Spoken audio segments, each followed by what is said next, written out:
रवि को बोलो मैंने इनविटेशन भेजा है, ज्वाइन हो जाए। सर अभी कॉल किया था, बोल रहा था कि कर रहे हैं रिज्वाइन, तो नहीं हो पा रहा है। अभी इनविटेशन मेल भेजा है मैंने। Okay sir. ये हो गया Ravi.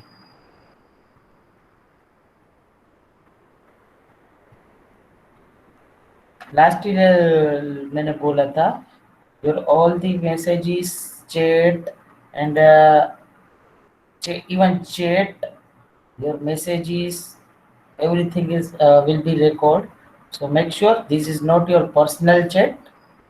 If you want to do, then you just create the separate Google Meet among your friends only.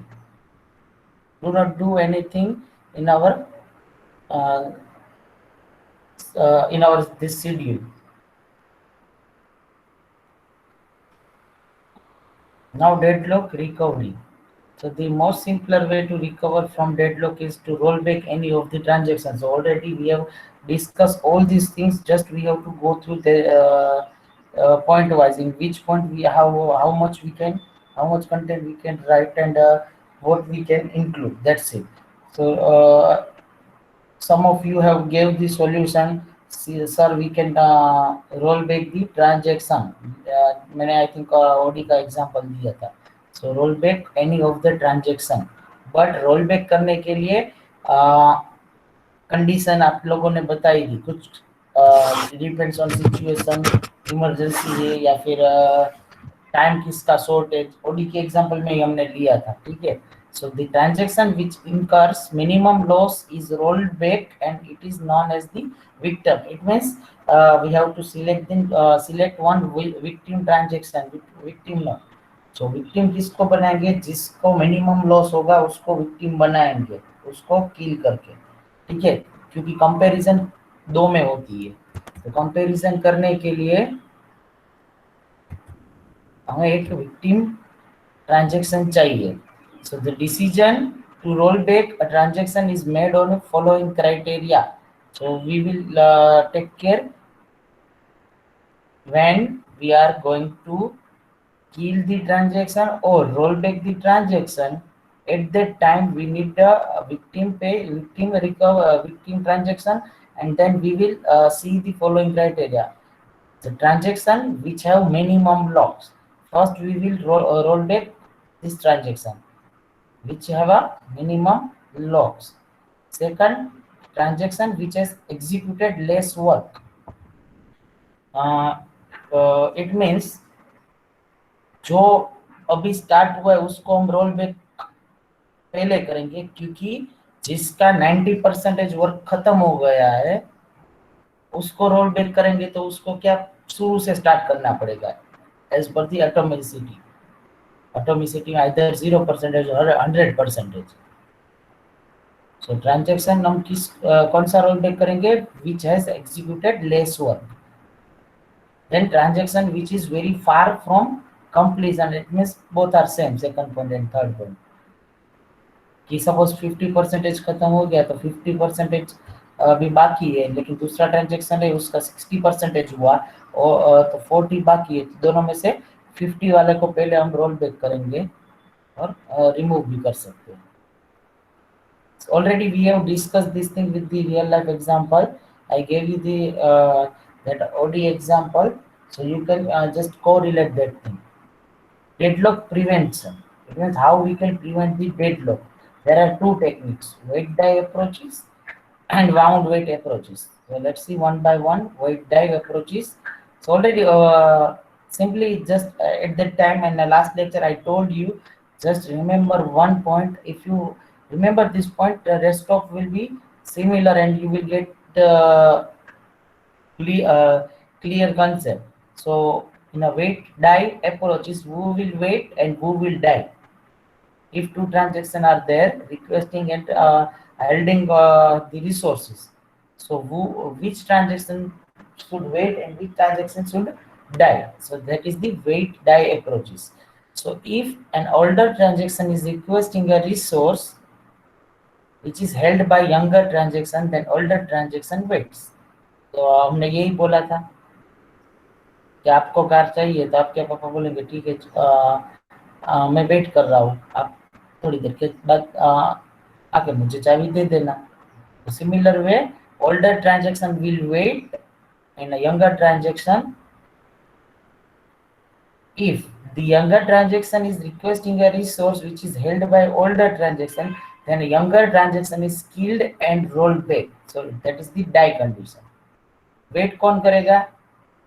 if दोनों में सिर्फ चेंज है, if older transaction is requesting a resource which is held by the younger transaction, older request कर रहा है और younger के पास वो रिसोर्स है, तो older will wait. But in a reverse manner, younger transaction request कर रहा है which is held by older transaction, तो then younger transaction will die, younger transaction wait नहीं करेगा, वो क्या हो जाएगा, either killed and roll back, दोनों में से एक हो जाएगा। So this is the wait die approach. उसको मैंने टेबल में लिख दिया वेट डाई में। O means older, Y means younger. O needs a resource held by Y, O waits, older waits. And Y needs a resource held by O, it means Y dies. So younger will die. So this is the wait die approach. Clear? Sir वो जो second approach है वो first approach का ही vice versa है ना? Second approach नहीं है वो, वाइट डे का सॉरी वेट डाई का दूसरा पॉइंट है। वेट डाई में और हाँ, वेट डाई में दो ऑप्शन होता है ना, यह older transaction and younger transaction. अगर ओल्डर ट्रांजैक्शन रिक्वेस्ट कर रहा है और वो यंगर ट्रांजैक्शन के पास है, ओल्डर वेट करेगा। लेकिन यंगर रिक्वेस्ट कर रहा है, वो रिसोर्स ओल्डर के पास है, तो यंगर जो ट्रांजैक्शन है वो डाई हो जाएगा। डाई मीन्स आइदर किल हो जाएगा या फिर रोल बैक हो जाएगा। सो ये वेट डाई का ही पॉइंट है, ठीक है। दूसरा है wound wait. If an older transaction is requesting a resource which is held by younger transaction, then older transaction forces younger transaction to kill the transaction and release the resource. Just 1 minute, I'm getting some disturbance, I get back to you.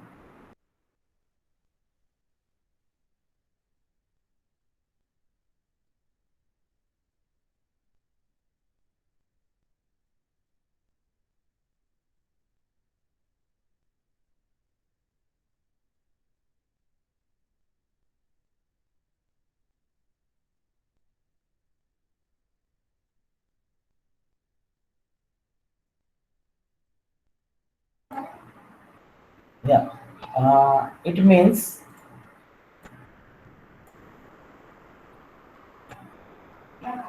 in a bound wait approach, older transaction request कर रहा है younger transaction।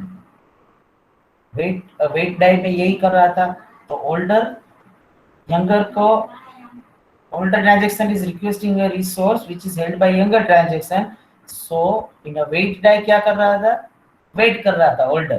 यहाँ पे क्या कर रहा है, older younger transaction को फोर्स करेगा कि किल कर देगा या फिर release the resource, and younger transaction is requesting a resource which is held by older transaction, then younger transaction waits till older transaction release the resource।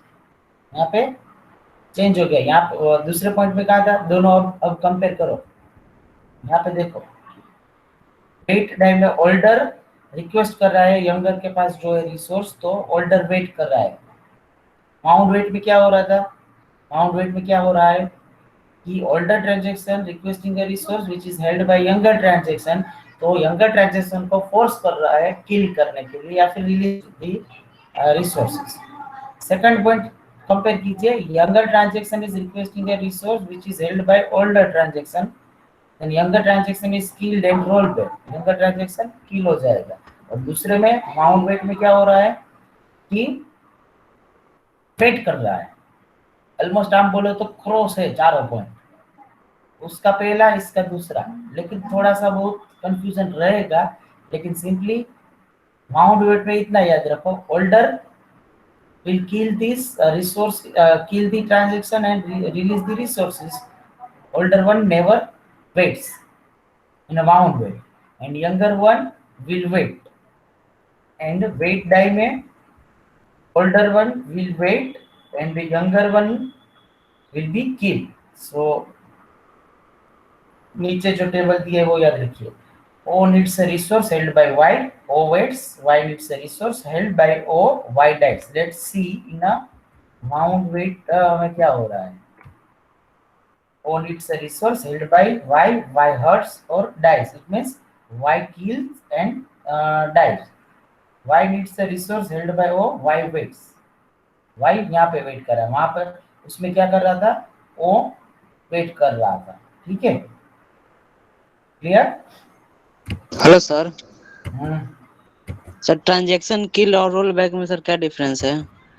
Transaction kill होगा तो पूरा किल ही हो जाएगा, और रोल बैक में वो एक स्टेप बैक स्टेप लेगा, एक स्टेप या फिर 2 स्टेप से सर पूरा सर इनिशियल स्टेज में आ जाता है रोल बैक का मतलब? नहीं, चेक पॉइंट्स नहीं.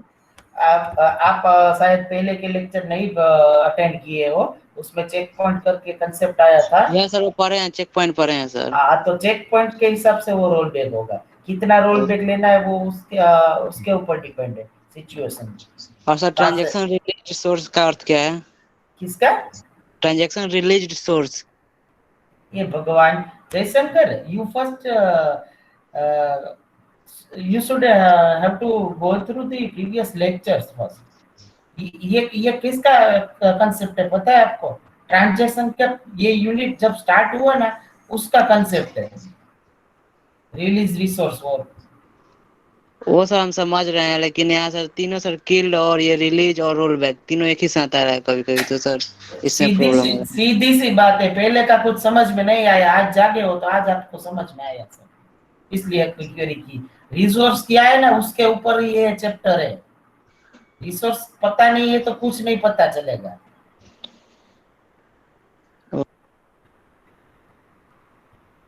इसलिए मैं बोल रहा था, जैसे जयशंकर ने आज किया ना, इसीलिए मैं बोल रहा था सबको कि अटेंड दिस सेशन प्रॉपरली, क्योंकि डिपेंडेंसी है. आपको एक पॉइंट समझ में नहीं आया तो बाद में वो उसका उस वर्ड का या फिर पूरी थियरी का कंसेप्ट यूज होगा नेक्स्ट में.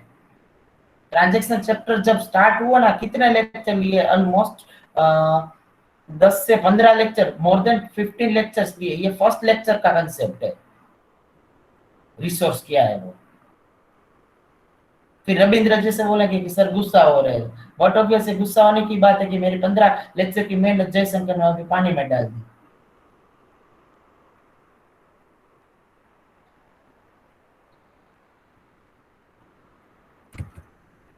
पहले के चैप्टर, पहले का जो रिकॉर्डेड वीडियो है वो देख लीजिए.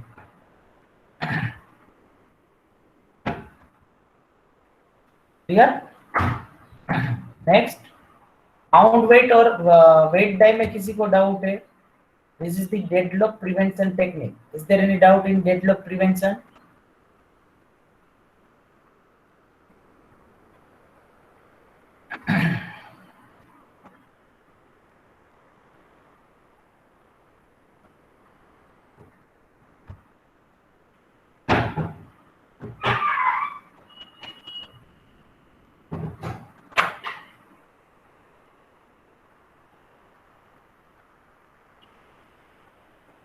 सर ये डेडलॉक का सॉल्यूशन ही है ना कि डेडलॉक कैसे हटाया जाए?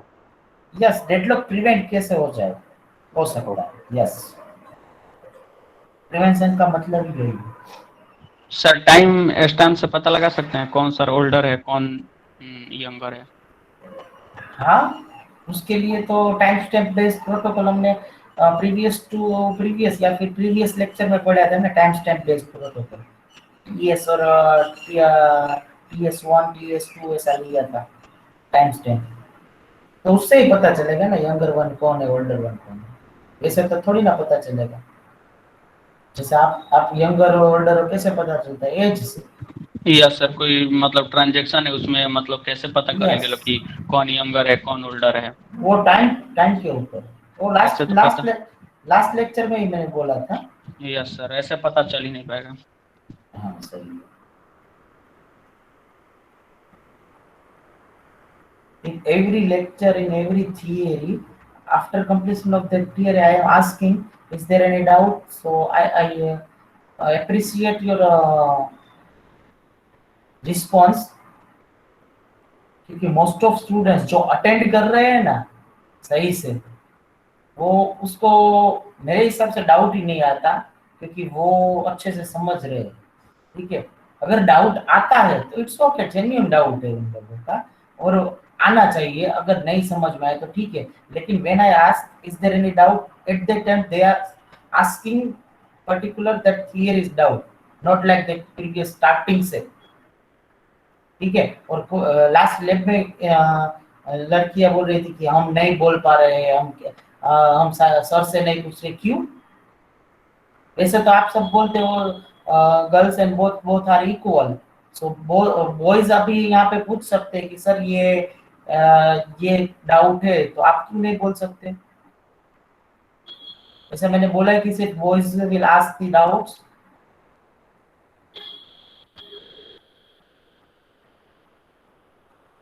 अभी कोई आप डाउट नहीं पूछ रहे हो, फिर जब आप जागेंगे ना तब आप सर फैकल्टी को पूछेंगे, मुझे नहीं। ऐसा तो आपके क्लास में नहीं, हर बार ऐसा ही होता है, कुछ कुछ स्टूडेंट्स ऐसे ही होते हैं, पूरा सेमेस्टर ध्यान नहीं देते, लास्ट में प्रेशर आ जाता है और बोलते हैं कि अब सर मैंने चालू किया फर्स्ट यूनिट से, तो मुझे ये समझ में नहीं आता। तो कहाँ से समझ में आए? तो ऐसे 5 स्टूडेंट्स निकले तो 5 स्टूडेंट्स को क्या पहले से करवाएंगे? डाउट्स किसको बोलते हैं? कि सपोज यहाँ पे वेट है और वाउंड वेट समझा, उसमें कुछ या अभिषेक ने पूछा तो उसको डाउट्स बोलते हैं कि सर ये मेरा क्वेरी है, मुझे डाउट है, सोल्व है। आप ऐसा बोले कि सर ट्रांजैक्शन का मतलब क्या है, रिसोर्स का मतलब क्या है, उसको डाउट नहीं बोलते, उसको बोलते हैं कि सर पहले से करवाओ immediately. That is not possible. Okay, if you do not have any doubts, and let's go ahead. Yes, देखा deadlock prevention Abhishek, time based approaches. So transaction waits for a log only for a specified amount of time. After that, the transaction is rolled back. So how we can identify, differentiate? This one is the younger one and this one is the older one. As I said, it is the time based, by using the timestamp. But here it is the time out based approach. Time out based approach it means कब तक आप wait करेंगे? जैसे starvation बोला था कि एक transaction wait कर रहा है, दूसरे मल्टीपल ट्रांजैक्शन आके चले जाते हैं, तो जो वेट कर रहा है वो वेट फॉरएवर हो रहा है, तो उसको स्टारवेशन बोलते हैं। तो यहाँ पे टाइम आउट बेस्ड का मतलब क्या? टू अवॉइड दिस स्टारवेशन एक टाइम स्टैम्प दे देंगे कि 5 मिनट वेट करना है, उसके बाद आपका टर्न नहीं आया 5 मिनट में तो आप चले जाना, ऐसा। So transaction waits for a lock only for a specified amount of time. Specified amount of time निकल गया तो उसके बाद वो ट्रांजैक्शन खुद से रोल बैक हो जाएगा या फिर कील हो जाएगा। सो डेडलॉक नेवर अकर्स, तो आपका डेडलॉक कभी भी नहीं होगा। Clear? Time out based approach. So here it is the end of this unit. So thank you everyone. Few topics are remaining, but intentionally I skip that thing which are not too much important. I will explain that topics later on. Intentionally I am skipping few topics, and which is not too much important as per the GTU exam, that questions never asked, but although it's my duty, so I need to teach you that topics, but in the next lecture I will recall that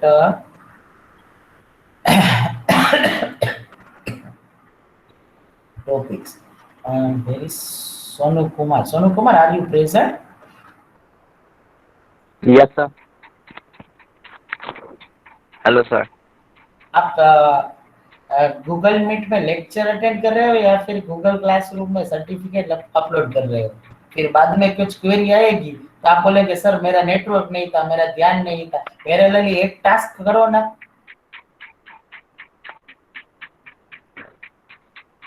sir वो आया था तो मतलब sir 1 minute भी नहीं लगा sir, upload कर दिया सर। आया था तो 1 मिनट में जो मैं बोला इम्पोर्टेंट है वही स्किप हो गया, तो जैसे अंकल का जैसा हाल हुआ है आपका होगा ना। ये तो ठीक है, अभी एंड ऑफ द चैप्टर था, इसमें ध्यान दो ना दो तो कोई नहीं। यस, ये जो है हमारा, ठीक है अनम्यूट कर दो। ये जो लास्ट मैंने जो बोला था deadlock prevention technique, wait die and wound wait, this one is the very very most important theory in the GTU. They ask deadlock prevention so many times, or I think in a deadlock there is only few topics, so you should keep the concentration on that.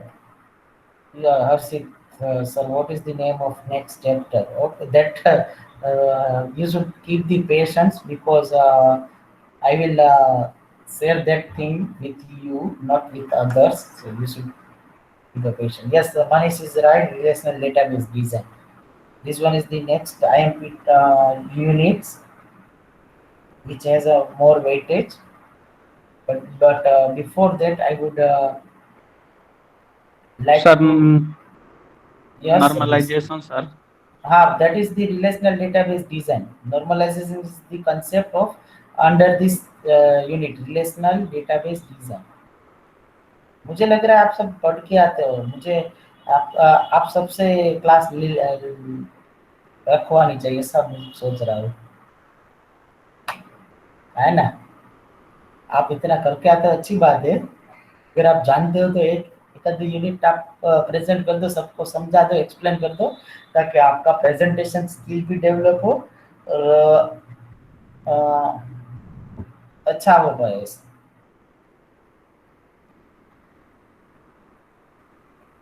अच्छी बात है, वो आप खुद से कुछ देख के आते हो, दैट्स फाइन, क्योंकि at the end of semester देखना उससे तो ये बहुत अच्छा बात है।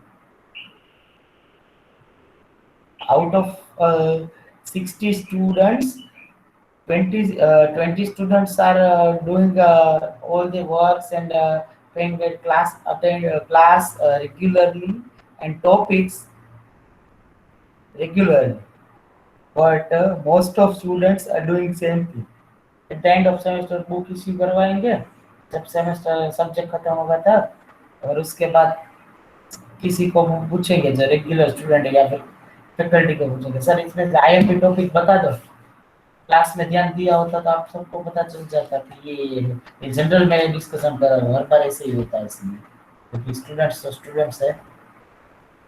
फिर बोलते हैं कि सर ये चैप्टर में कौन सा क्वेश्चन IMP है, तो फैकल्टीज बोलते हैं, सभी फैकल्टीज बोलते हैं ये IMP है, ये IMP है, क्योंकि आप लोग नहीं करते, और लास्ट में सबको परेशान करते हो, जो रेगुलर स्टूडेंट्स है, फ्रेंड्स है, सब।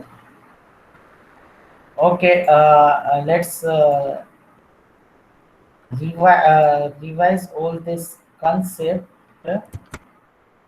Not revise what we have covered in a transaction unit.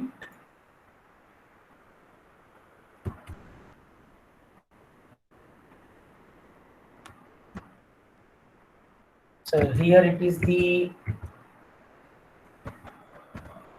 transaction.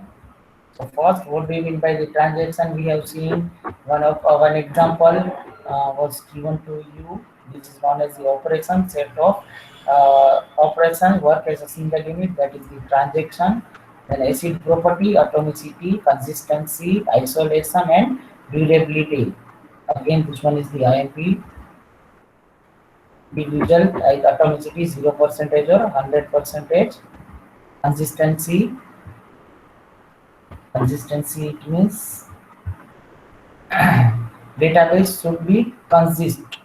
ऐसा नहीं कि कार्टेशियन प्रोडक्ट करके आप मेल में से फीमेल हो जाओ, ठीक है। Database must remain consistent after execution of the transaction. Isolation unaware with the another transaction in concurrency. It must be hidden from other transaction until the transaction is committed. Durability, whatever changes we have made, it should persist after the execution of after the commit, after the database. So next is the state transition diagram, or we can say the life cycle. Initial state, active state, partially committed. It means execution completed, failed due to the any error or any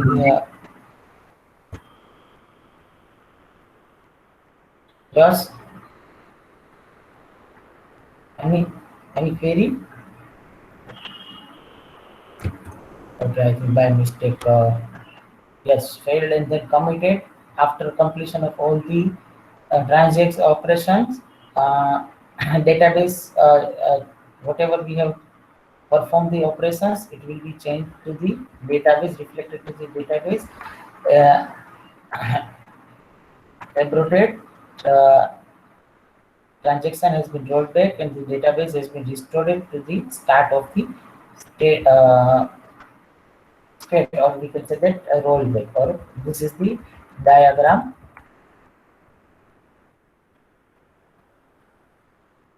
Last end. Next operation, read and write operation. In a read, we are going to access the data from the database, and write, it means we are going to write something or update, modify into the database. Then schedule, set of operation. This is the schedule, but which schedule? Not serial schedule. T1 is performed by T2 and T2 is followed by the T1. एक के बाद एक complete हो रहा है. This is the serial schedule. This is the interlude or non-serial schedule. T1 अभी थोड़ा हुआ, फिर T2, फिर T1 थोड़ा, फिर T2. This is the non-serial schedule. And serializability, conflict and view serializability, conflict for condition, read, do not conflict on a same data item. Must remember, on a same data item. Read, write, read, write, then definitely conflict. If the data item is same and one operation is the right operation, then it is definitely conflict. View serializability. Yes, sir. Yeah. चलो sir थोड़ा back कीजिए ना, back slide.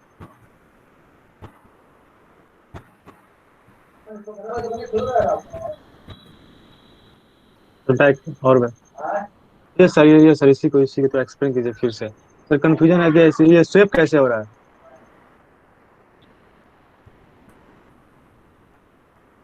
ये याद रह गया? Yes sir, याद है. ठीक है, इसका मैंने एग्जांपल दिया, तो कुछ नहीं है. यहाँ पे देखो नॉन सीरियल शेड्यूल है सर. ये नॉन सीरियल शेड्यूल है क्योंकि T1 थोड़ा सा, T2 थोड़ा, फिर T1 फिर से, तो ये नॉन सीरियल है. ये नॉन सीरियल शेड्यूल को सीरियल शेड्यूल में हम कन्वर्ट कर पाए with non conflicting operation, then it is known as the conflict serializability. तो यहाँ पे रीड ए है और रीड बी है, तो रीड तो कन्फ्लिक्ट ही नहीं होगा, डेटा आइटम भी अलग है. यहाँ पे राइट ए और रीड बी है, तो वो भी कन्फ्लिक्ट नहीं होगा क्योंकि दोनों की डेटा आइटम डिफरेंट है.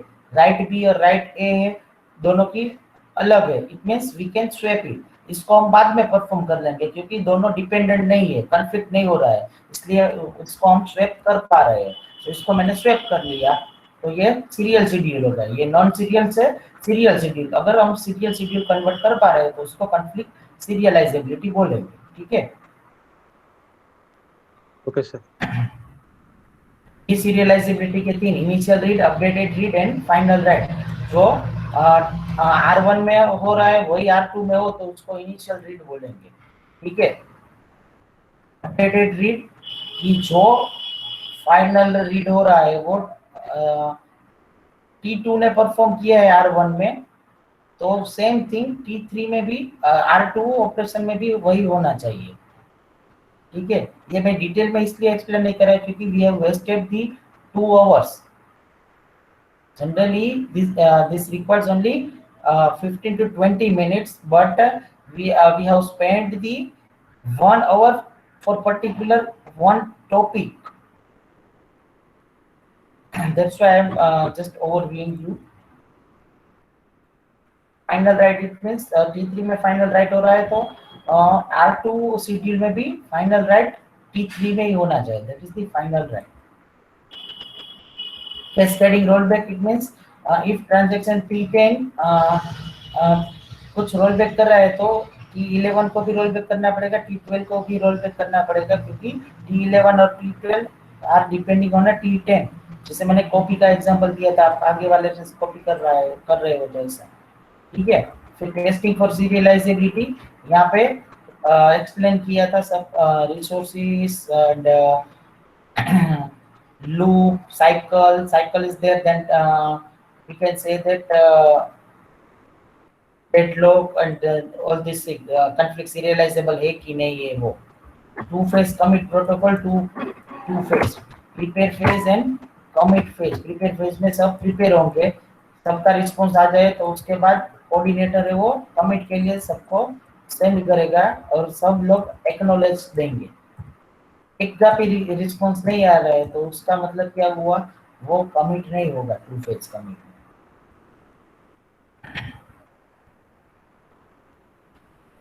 डेटाबेस रिकवरी, तो इस वजह से फेल हो सकता है, disk failure, BPMS crash, OS failure, power failure, और maybe natural disaster, earthquake आया, फ्लडिंग आया तो आपका फेल हो जा रहा है। तो उसके लिए हमें रोल बैक करना चाहिए। रोल बैक डेटाबेस रिकवरी के लिए log based recovery. Log based recovery में इतने पॉइंट्स होंगे, start of the transaction, transaction ID, record ID, type of operation and old value, new value and this thing. So here immediate database and deferred database modification. Immediate, it means whatever changes we have done immediately, it will reflect to the database without waiting for the commit command. Commit के बिना ही immediately change हो जाएगा, ठीक है। और deferred में क्या कि commit command run होगा, उसके बाद ही सब कुछ database में change होगा, तब तक वो buffer में चेंज होगा। Take points as you know game में आता है, टेक पॉइंट्स हम रिकवर कर सकते हैं रोल बैक। तो उसका मतलब ये नहीं कि हमें पहले से पूरा ट्रांजैक्शन करना पड़ेगा, ठीक है। Instead of paging means copy कर रहे हैं, मल्टीपल कॉपी कर रहे हैं। बैकअप में एक पेज रख रहे हैं, तब कुछ फेल होगा तो हम चलो पेजिंग से ओल्ड पेजेस जो है उसका रेफरेंस ले लेंगे फिर से, तो फिर से स्टार्ट कर सकेंगे। Concurrency control parallelly multiple transaction हम कर रहे हैं, तब ये lost update, dirty read, incorrect retrieval आ सकता है। तो उसको हमें मेंटेन करने के लिए कंकरेंसी कंट्रोल चाहिए। तो उसके लिए हमने दो लॉक लगाए, exclusive in which we can lock the data either in a read and either in a write, but in a shared it's a read only. This is the compatibility matrix. So it is whatever we have seen in our conflict serializability, it is based on that. Read, not conflict, other one write operation, that is the conflict. So based on compatibility matrix, we can go ahead. So this is the log based protocol. We have seen the deadlock in a transaction, neither T3 and T4 can make progress because log compatibility matrix के हिसाब से T4 और T3 एक भी नहीं कर पा रहे हैं। Starvation, wait forever, two phase locking protocol, growing and shrinking। growing phase में only lock लगेंगे, shrinking phase में only lock हटेंगे।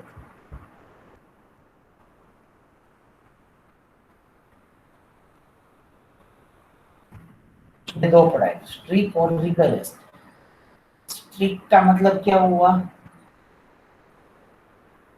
it may release all the said lock but it may not release the exclusive lock strict में। और rigorous में any lock आप release कर सकते हो, ठीक है। स्ट्रिक्ट में खाली said lock ही आप रिलीज कर सकते हो। Multiple granularity tree based protocol, parents को लॉक लगा तो बाय डिफॉल्ट चाइल्ड भी लॉक लग जाएगा। उसको इम्प्लीमेंट करने के लिए lock manager will manage all this lock table, जैसे मैंने आपको अटेंडेंस टेबल बोला था ऐसे, ठीक है। Lock table and tree base, and then हमने देखा था intention lock modes, intention shared, intention exclusive and shared and intensive exclusive. Compatibility matrix है, कंपैटिबिलिटी मैट्रिक्स याद रखवाया था मैंने, 4 हॉरिजॉन्टल, 4 वर्टिकल एंड 3 डायगोनल, बाकी सब नॉट कंपेटेबल और wrong. Time stamp based protocol में बेस्ड ऑन अ टाइम आपको एक टाइम स्टैम्प मिलेगा, फिर उसके हिसाब से जो कंडीशन सेटिस्फाई होगी उसके हिसाब से रीड एंड राइट ऑपरेशन होगा। फिर डेडलॉक हमने देखा था कि चार condition mutual exclusion, hold wait, run preemption and circular wait होगी, चारों कंडीशन, तो डेडलॉक होगा नहीं होगा। इसमें से एक कंडीशन को भी ब्रेक कर दे तो डेडलॉक आपका अवॉइड हो जाएगा। वेट फॉर ग्राफ हमने देखा लास्ट लेक्चर में। साइकिल है तो डेडलॉक है, साइकिल नहीं है तो डेडलॉक नहीं है। ठीक है, साइकिल सिंगल डायरेक्शन में होनी चाहिए। फर्स्ट डायग्राम में आप देख रहे हो ए बी सी, उसमें साइकिल है दिख रही है लेकिन डायरेक्ट डायरेक्शन सेम नहीं है, उसको साइकिल नहीं बोलते। ठीक है, फिर रिकवरी हमने देखा कैसे रिकवर कर सकते हैं, वेट डाई और वाउंड वेट आज ही देखा, so no need to repeat that thing here. So this is the few topics like multi-version and one more topic is remaining intentionally. I skipped that topic. So just